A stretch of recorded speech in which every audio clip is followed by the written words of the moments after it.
Testing. Howdy. How are you all doing? I am David Maynor, and we are here to talk about bringing sexy back. However, if you're expecting to see Justin Timberlake, I am sorely disappointing you.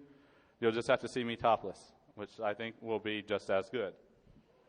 So if you don't know me, my name's David Maynor, and I'm with a small company out of Atlanta called Errata Security, and this gentleman to my right is Robert Graham. He's the CEO, and Rob's famous for a lot of things, like inventing IPS. That's pretty much about it. A lot of things. What? But what we're going to be talking about today is we as a company do a lot of pen testing, and we don't do traditional pen testing because that's kind of boring. You know, everybody runs their vulnerability scanners. That gets kind of old and repetitive, and there's actually no real return on investment in there. So we actually always seem to end up with clients that want weird custom things done, and we're going to talk about two of the custom things we've done. But before, I have a question. Has anybody had sex with a hooker today? Has anybody been rejected by a hooker today? You know, we got more hands for that one. That's kind of good. So without further ado, I'm going to turn this over to Rob, and I'm going to heckle him. If you can help me heckle Rob, that would be great. So what this talk is about is getting creative with pen tests. First of all, I want to mention the fact that pen tests in general are supposed to be boring. So Dave and I used to work for Internet Security Systems before they were bought out by IBM, and ISS did a lot of pen tests. That's a nasty rumor, by the way. There's no actual proof we ever worked for Internet Security Systems. So ISS would also have the X-Force group, which is well known for finding zero-day vulnerabilities. So everyone assumed that ISS would use their O-days on pen tests. But the reality is that ISS never did. Because the point of a pen test is not to see if I can pop you with O-day, which in most cases everyone sort of accepts that that's true. The point of a pen test is to say, are my defenses adequate for the likely sort of attacks I'm likely to get? So for most corporations, their likely attacks are from script kiddies, or from this well-honed industry of phishing and script kiddies and crawlers coming against their sites. So the tests that most pen testers do are very simple. You port scan it, you run a vuln scanner against it, you do some password cracking, you try some cross-site scripting attacks with automated tools, you run your automated tools looking for SQL injection. And that's the height of the threats that most corporations are going to be affected with. Now, one of the interesting things we've noticed is that any time you do a pen test, you know the first time you want to figure out anything, you just put it into Google, right? Googling your client should be part of a pen test, but I have yet to see any reports that actually include it. Just doing finding out everything that Google has indexed from your client is a lot easier than trying to find everything manually. And, as you've seen from Johnny Lon's talks and things like that, you can actually find a lot of interesting things just from Google. So that's the kind of stuff we're going to be talking about, weird and interesting things. So the next question is when creativity is good. And that is for the small subset of customers that realize that they're not just under attack from your standard script kiddies, but they've actually got serious people that are motivated to get them. And really they fall into two primary categories. One is financial firms, Wall Street firms. They've got a lot of money, hackers are trying to get it. The other is government agencies. Everyone in the world outside the United States, and actually inside the United States too, when they go to bed at night dreaming about who am I going to attack tomorrow, they're dreaming about the Department of Defense. I dream about Cindy Margolis. So that's when creativity is good, is the more fearful organizations that have got reason to fear, that they fear a well-funded, determined adversary. So one thing we've looked at for a lot of our customers over the years of if you want to have a guaranteed return on investment, imagine that you're a venture capitalist firm, but you're not funding venture capital startups in Silicon Valley. You're funding Russian crime bosses to go after American financial firm to hack. So how much would it cost for a Russian crime boss to hack an American corporation? We estimate that it would probably be about $1 million. They would hire a few hackers. They would spend a year scanning the site, reverse engineering their applications, and doing lots of strange things. And over that year, they would gradually work their way into the network. And then find things like, okay, if we grab $1 million or $100 million from this company, how do we avoid tripping financial controls? A good example of this is a French firm recently, in the last 6 months, is one of their traders was previously involved in setting up their financial controls to detect if massive amounts of money are being transferred illegally.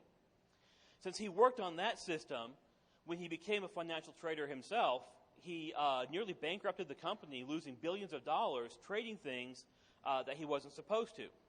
Now, he wasn't trying to steal the money. As it turns out, he had just made some bad trades and then kept doing more trades to try to recover and get back to his original position. We are all here in Vegas, so we know how that is. We lose $10. Well, if I keep playing, maybe I'll win that $10 back. And I go 20 down, 100 down, 1,000 down, 10,000 down, and now I have to walk home instead of driving. So this guy had bypassed the internal controls. So that's the sort of thing you need to start thinking about from creative attacks, is if I'm a well-funded adversary and I'm trying to emulate a well-funded adversary against a corporation, I need to start thinking creatively. As a disclaimer for this slide, we're not singling out Russian crime lords. It also works with Brazilian crime lords, Japanese crime lords, Indonesian crime lords, if there is such a thing. So one of our ideas that we came up with that we've used is iPhone in a box. And that was sort of the impetus for the title for the talk is, what's the title of the talk? Getting Sexy Back? Yeah, Getting Sexy Back. And unfortunately, Dave Maynor here is the Justin Timberlake fan. And so I'm not really up on Justin Timberlake as Dave is. But Justin Timberlake did a sketch for Saturday Night Live, I don't know, last year in Christmas or 2 years ago, which was sounds like iPhone in a box. So the idea is simple. You get a box, you put your iPhone in the box, and you mail the box. In case you were wondering, this idea literally came from a drunken night while watching that Justin Timberlake video. So step one, you have to get a box. We use the original iPhone box because if you're shipping an iPhone in an iPhone box, that doesn't really look all that suspicious. So it's the perfect size for everything because, under the little plastic tray that the iPhone comes in, there's all this space. And you know what would fit perfectly in that space is a battery. So this is all the material we used. That's the iPhone box. That's the iPhone itself. And that is the APC battery. And we have one actually right here on stage. Unfortunately, due to a mishap, we don't have ours, but we were able to borrow Rich Mogul's. So we're going to have to do something bad to it before we give it back to him. So Dave did a lot of work to get his iPhone, actually my iPhone, packaged up. And before we took the flight here, we FedExed it to the hotel here. It arrived fine. It was carried up to his room. We then showed it to a bunch of reporters. And then this morning, Dave wants to bring the box here. Horse. He wants to bring the box here for the presentation, which was the whole point. And he leaves it in the cab. So somewhere, somebody's enjoying I should get the pony for epic fail. I know. And the sad part about that is it's my iPhone, not his. This is his iPhone. So let's talk about some interesting things. That APC battery that we're talking about, on a standard, not to 3G, because the 3G sucks battery life like crazy, but on a standard iPhone, we found out with it fully charged, and with the battery fully charged, and you put it in a box and send it somewhere, it can stay on for about 5 days, which means that, you have about 5 days to scan and do basically whatever you want from the iPhone, which is enough to FedEx it overnight somewhere, let it sit in somebody's receiving facility, let them figure out that there's no one there named Jack Me Off, then have them send it back. So far, we've always gotten the iPhone back, and it's still running.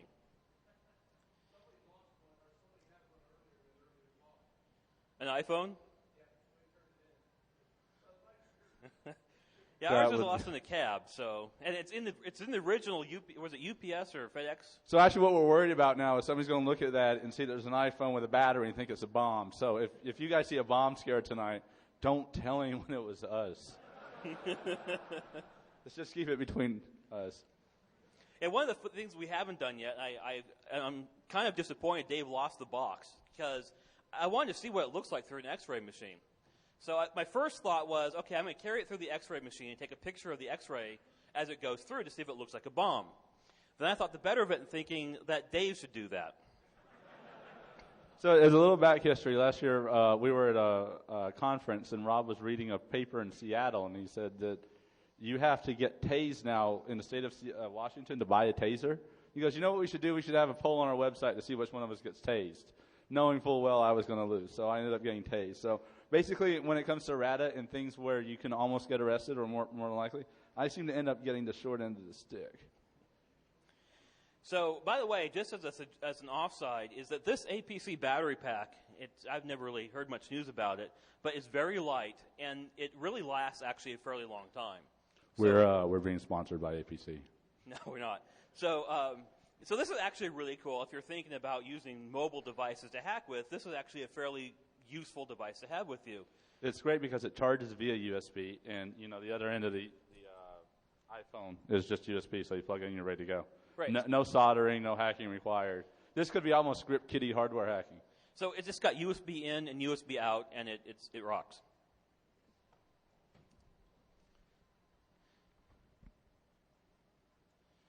So since we don't have the box to show you, here's the original picture of the box. And as you can see, it's got a nice little slot to hold up the iPhone. And underneath it, it's got a great place to put the iPhone. It needs a little bit of cardboard hacking to actually cut a hole in it so that you can fit in all the cables in. So here's pictures of Dave taking his box and cardboard hacking. And here you can see the little... We actually had to end up cutting a slit right there so the battery and the cables and everything would fit. But when you put the top of the box back on, it looks just like a regular box. And that's it running. So one of the things you have to do is when the phone goes into auto lock mode, like a lot of the interactive stuff you have running on it will stop running. So we recommend that you turn off auto lock and make sure it doesn't automatically power off. Yeah, unfortunately, the iPhone is shipped to you as a mobile device. So Apple is very concerned about powering off as often as it can to avoid sucking down all the battery. But we want to use it as a Linux machine or a FreeBSD machine. And so we had to actually turn off all these wonderful, nice user features that Apple has just to make the FreeBSD stuff work. So this is the gayest picture of me ever taken. This if is you my actually look at pose. some ads for some gay bars here in Las Vegas, you'll find that this is not the gayest picture of David ever taken. This was my audition photo for Thunder Down Under. So after you do this, and if you work for Apple or their law firm, please cover your ears. The first thing you have to do is jailbreak the iPhone. And, I assume everybody here has a jailbroken iPhone. So, after that, you install the SSH and BSD subsystems. And, I've gotten a lot of flack like this week already from Mac zealots. They're like, oh, my God, why are you doing this with an iPhone? You can do this with any phone.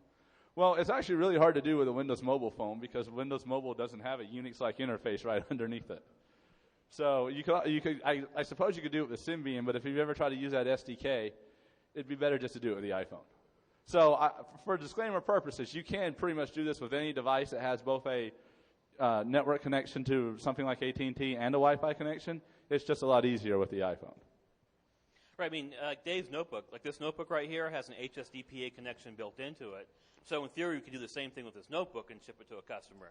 Because I don't trust the Wi-Fi network here, and I hope you don't either. But it's a lot heavier. It costs a lot more to ship, and it's not quite as sexy. So there's a bunch of stuff you have to do. For example, we use the AP logger to keep the Wi-Fi interface going. Otherwise, the Apple software wants to turn it off. So we want to have TCP dump running, like capturing all the packets, all the Wi-Fi raw packets. We also have to do a little bit more custom stuff. One of the problems we have is the SSH daemon. Is you can't actually SSH to an iPhone across the internet because AT&T's network has firewalls that block all incoming connections. We also have the problem of not knowing exactly what the IP address of the iPhone is. So, and there's also issues, it's not always actually on. When it's flying in the airplane going from FedEx facility to like the hotel or something, the internet connectivity is not on. Now, we'd like to point out that our device is not on while the plane is flying because that would be illegal according to the FAA. So we have an application that uses the accelerometer to detect when it's going faster. Just for FAA purposes. So we just set up a cron job, and we just have a cron to a little reflecting app we've got that simply takes an incoming TCP connection and reflects it on back. so that we have, we SSH into the reflector. You can use Netcat probably for this. We do, actually. I assumed you wrote something, okay. So you SSH into the reflector. You can tell when someone gets into management. They're like, I just assume we do this, and I just assume we do that.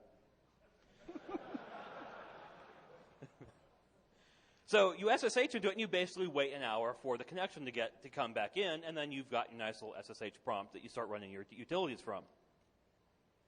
Now, there's two things that we like to do, and that's Ferret and Metasploit. Metasploit's awesome. Ferret is the tool that I wrote last year, and I've given presentations at it at Black Hat and stuff. It pulls down all sorts of information that notebooks are leaking. So if you sniff right now on the Wi-Fi coming here, you'll find out lots of information about people that they're broadcasting about themselves, such as their names. So there's lots of people here that think that they're hackers evading the FBI or something. They're coming incognito, but then their Apple MacBook is saying, it's broadcasting out saying that this is John Smith's computer. So the FBI just listens on the Wi-Fi, and they know everyone who's here. And the last access point they connected to was John's secret lair. So in our Ferret tool, we found out that all sorts of corporate machines are leaking the same information. So that's a great tool to run on the iPhone because you're sniffing the raw packets from the Wi-Fi packet. So imagine a corporation that have done the right thing for pen testing, and they have no access points that we can access. We can still listen in on these notebook broadcasts and find out a lot about the corporation. One of the biggest things we found is that most computers go through a list of all the previous access points that they've gone to. So you can map out, for example, where the sales guys have gone.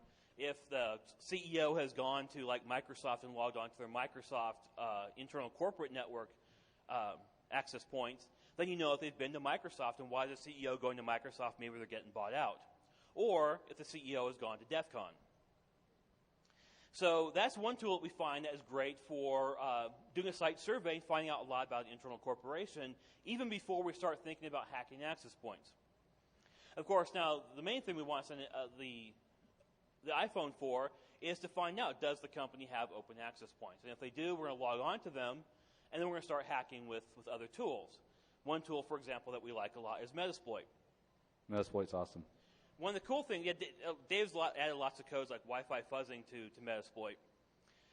One of the cool things we found, we tried to do this with the latest 3G iPhone, but it sucks battery, so it actually doesn't work as well. Yeah, so it'll go from running from 5 days to about a day and a half, which means by the time FedEx delivers it, it's bad. So as a side note, one of the interesting things we've noticed about this, and we tried this with DHL, with UPS, and with FedEx, internally to all these companies, they seem to have a lot of access points that are not locked down.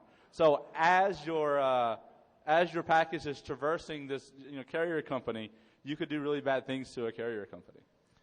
Yeah, it's sort of the inadvertent pen testing. Yes, but we wouldn't actually do that because that would be unethical. But one thing we found is that we shy away from unethical. When you grab the latest iPhone stuff, the latest jailbreak stuff, and all the little tools and stuff, you can actually download a Metasploit package for it.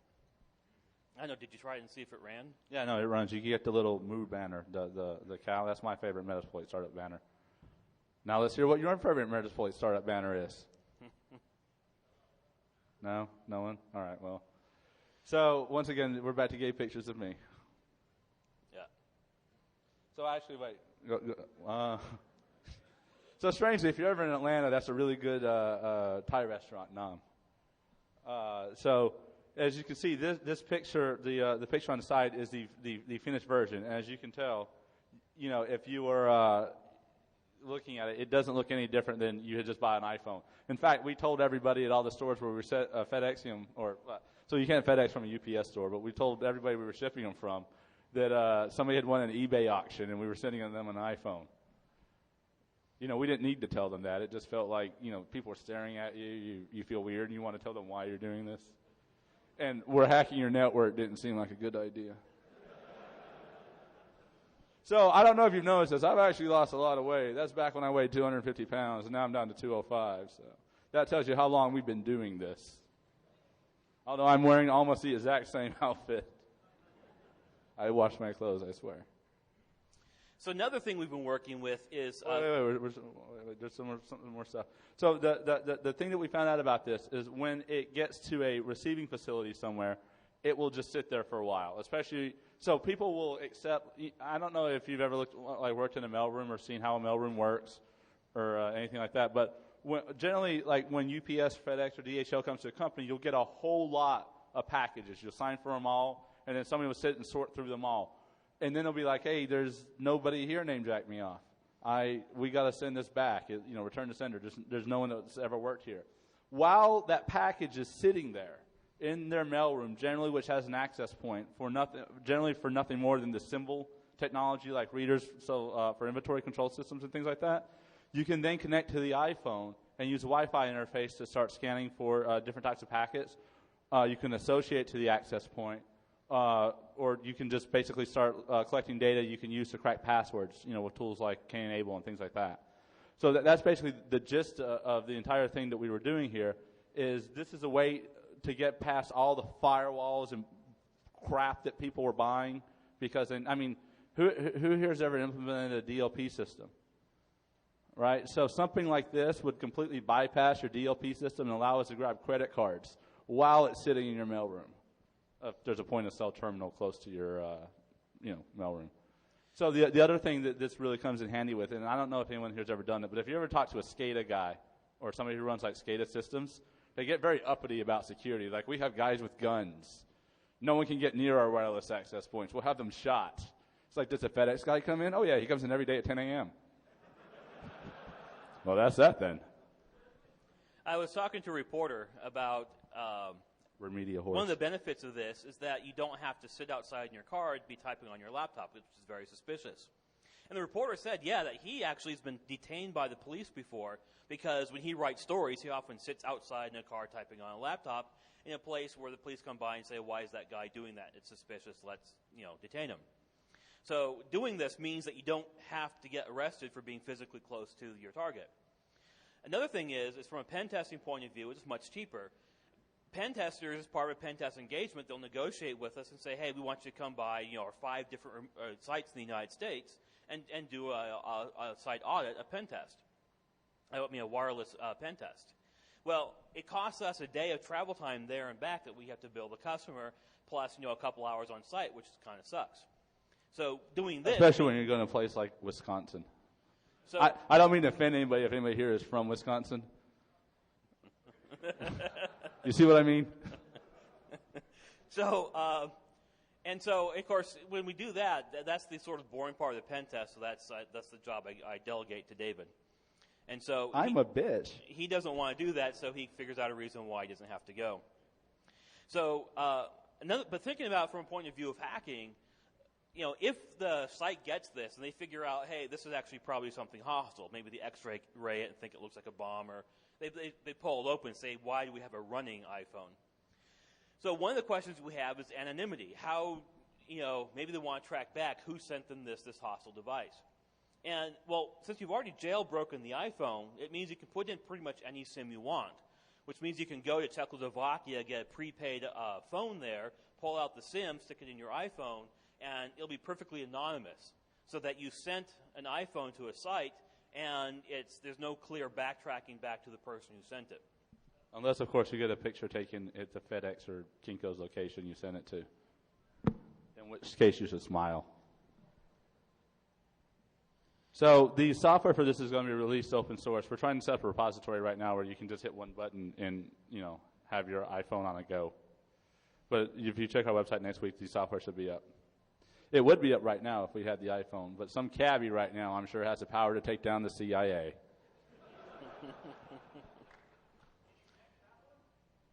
What's funny is I was thinking about that. We should actually just set up a listener and wait for it. Unfortunately, our listeners back at home when we're here at DEFCON. Like I said, epic fail. Epic fail. We also think, unfortunately, we didn't have the email client set up, so we can't email like naked pictures, promising the cabbie things if he brings the phone back to us. We do have a young nubile intern that we were offering up in exchange for the iPhone. So, the original iPhone doesn't have very good GPS. It's got that cell tower, locational, crappy stuff where you can find you within 400 meters. If you walk out on the street and look around 400 meters, how many cabs are there? Yeah, hey, you in the cab, stop. So the second thing we did is we came across a client that was like, hey, you know, we've had people do these penetration tests before. We never get anything out of it. And we've done some studies. 80% of the malware that we get in our network comes from secretaries. And I'm not being derogatory. Secretaries clicking on things. So they wanted to see how you could test phishing without actually, you know, being phished. So basically what we did was set up a VMware image, you know, Linux, you know, basically a LAMP setup with a fake website on it. And do you know how easy it is to get certificates to make your fake website look authentic? Rob, how easy is it? So that's a couple slides from here. Oh, I'm sorry. I'm getting ahead of ourselves. So one thing is that I was talking to a reporter, and he was saying, you know, like with this Dan Kaminsky thing, that one of the things. Can we get a hand for Dan Kaminsky and the DNS thing? That was pretty awesome, wasn't it? So. Wait, did anybody use that to do anything bad or malicious? For good things. So Dan's stuff. The reporter was saying how, and one of the things that Dan mentioned is that this yet again shows some of the weaknesses with SSL, because of course when you're spoofing these websites, you're sending things back through to the wrong website, and SSL really doesn't really help you all that much. And that was one of the points he made about our talk too, is that this yet again shows some of the weaknesses of SSL. It doesn't quite work as well as we thought. The way that SSL works is that a root certificate authority like VeriSign verifies that you are who you say you are. So we've got certificates for Errata security, and so VeriSign verified that we are actually Errata security. And the way they do that is they go and do a Dun & Bradstreet report. When you are a company, Dun & Bradstreet verifies that you're actually a legitimate company, and you have to pay them some money to prove that you're actually verified, that you're actually a company. So it's kind of like Equifax, but for companies. And it's really kind of simple, is if you can afford the $395, you're probably legitimate and not living out of your grandmother's basement. Like Chris Klaus. So to create a legitimate company, it's usually going down $29 to the local county's office and say that you're now got a company. You spend a little bit of money. Usually you even do it for free. You get a domain name. You go to Dun & Bradstreet, give them $400, and then you get your SSL certificate from VeriSign or somebody for $700. We're also sponsored by VeriSign. Or another like Thought or something. So now that you're a legitimate company, so that when people go to Errata Security to our SSL, that will have a nice little padlock icon that says this connection is now trusted, and people will tend to trust that. And our ActiveX Control is signed. And so you apply that to spearfishing. Spearfishing is the idea of you target somebody, so like an internal corporation. So instead of broadcasting out to everyone in the world, you get a mailing list. So let's say every public mailing email address for a corporation. Or you could send an iPhone to their shipping department and then enumerate all the usernames on the Windows domain. So that's spear popular. phishing. But when you do a phishing attack, you'll often send it back to a website that is fundamentally untrustworthy. And the SSL will tell you that this site you can't trust. Do you want to continue? Now, phishing works because most or enough people will continue that you get to break in. And this is a true story. How many here has ever heard a story like this where some guy is very indignant and they're like, I would never download malware. I'm like, really? With your secretary? And then they go, oh. I mean, that happens to us generally on a daily basis.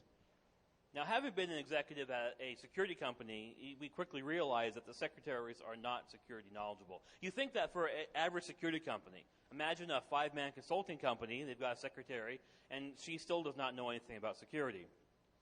So SSL gives you a warning, but people ignore the warning. But imagine that you train people to pay attention to that warning. If you go through this process, you'll get no warning, and people will trust you.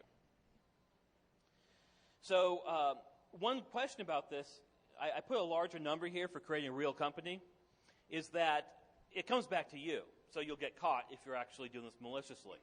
That's why you date a lawyer and have her do it. Dave, him, depending on who you are. Dave dates a lawyer. I won't divulge whether it's a him or a her.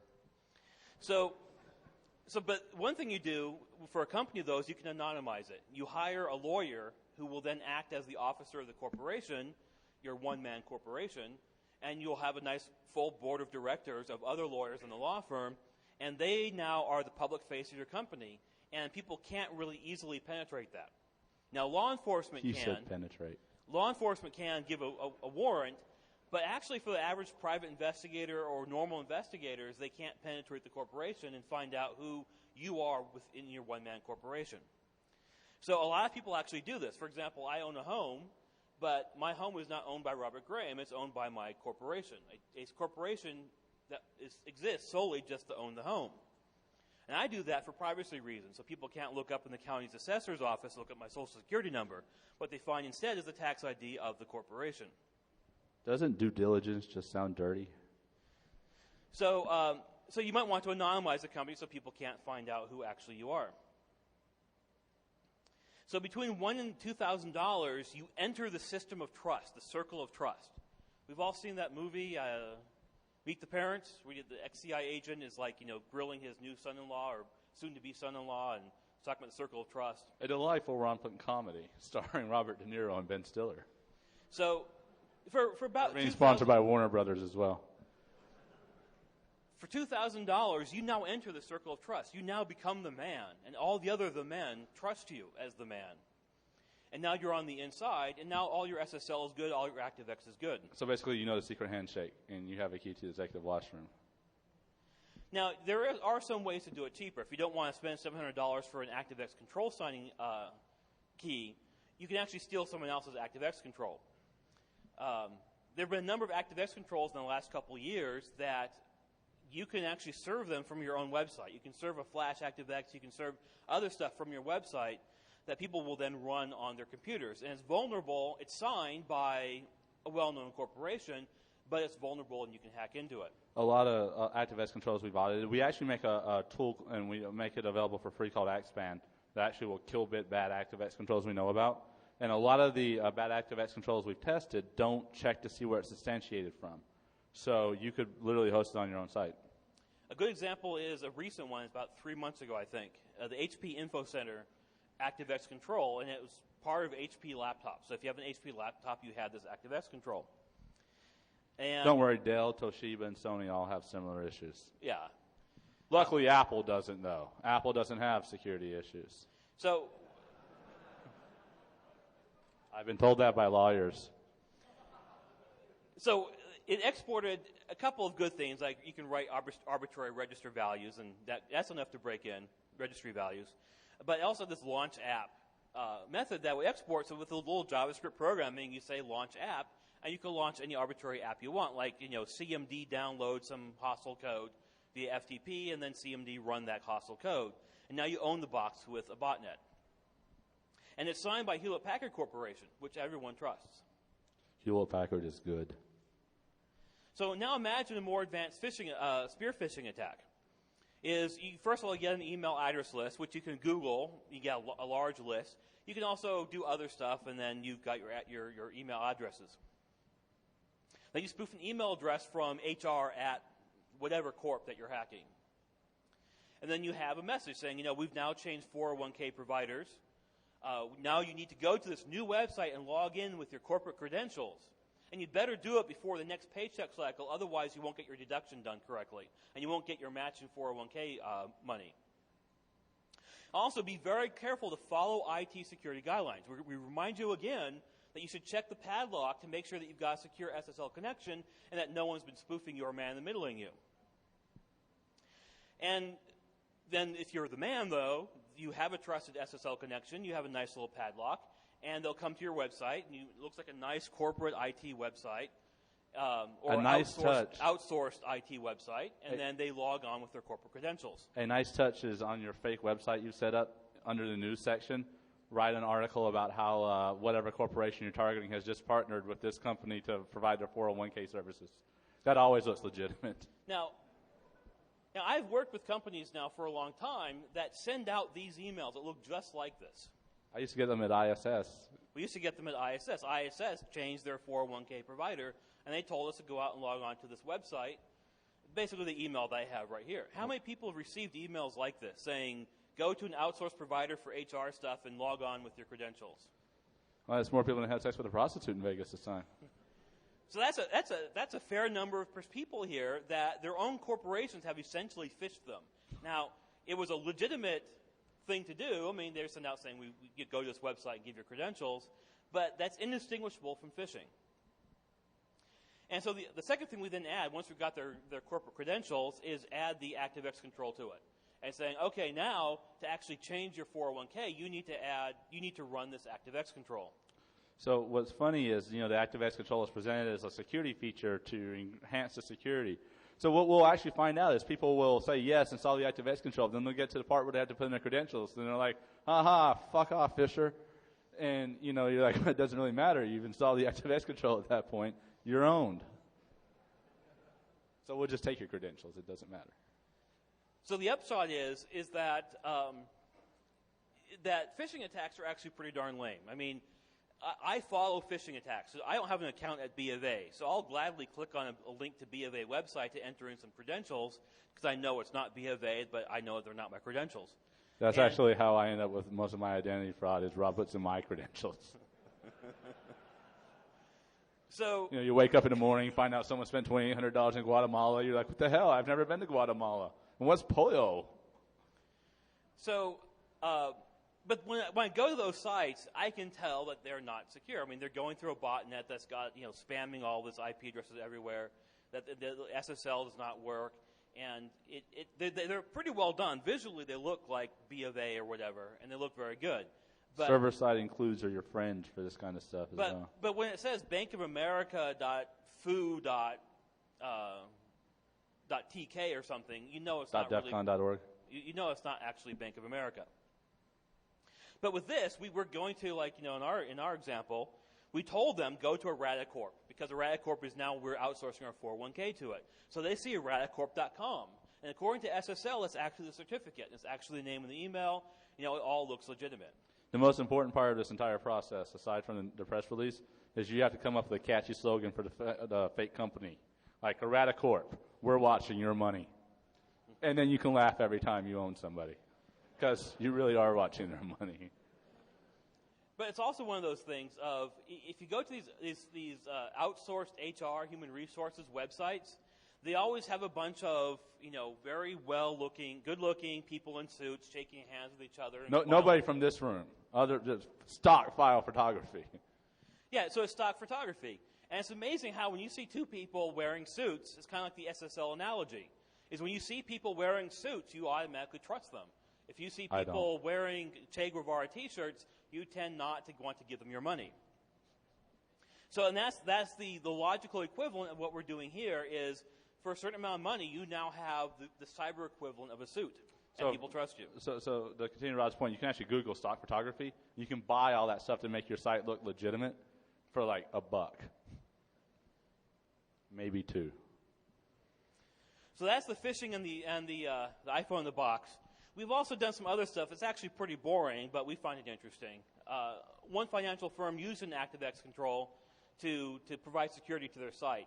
So we reverse engineered the ActiveX Control, and we found out that they had secrets embedded that they assumed no one would be able to reverse engineer that we were then able to use to help get into their site. Reverse engineer? Who does that? Only illegal hacker kind of people.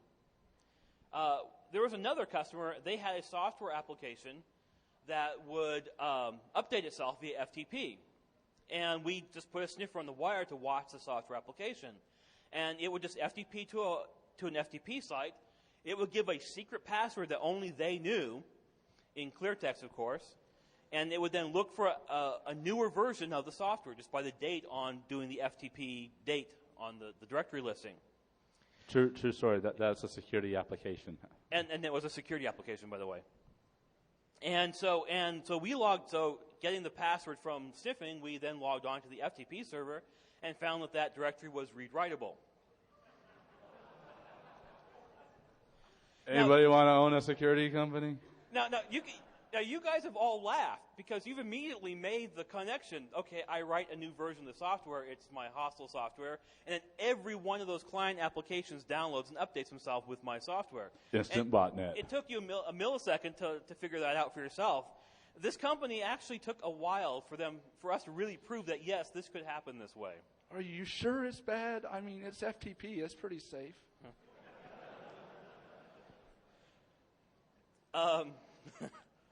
So the results of that were kind of fun, but using sniffers is pretty basic and it's pretty common. Best quote ever out of that story is you know what the best thing to do to resolve this is? Let's just not tell anybody. What are you, Apple? Ooh, I hit an Apple joke. Somewhere Steve Jobs is plotting to take your money. So thank you very much. So the conclusion is that pen testing today is pretty boring. I don't know how many people here have done pen tests or worked on pen tests, but they're pretty boring because the customer fundamentally doesn't want you to do exciting things. So one thing that Dave and I get to do is we get to find the customers that want us to actually stretch our wings a little bit and actually have fun with the pen test. So we actually enjoy pen tests quite a lot. So do we have any questions? Comments? Suggestions? We're going to be going to the... Does anybody here have an iPhone in a box that they've recently found in a cab? It's on eBay.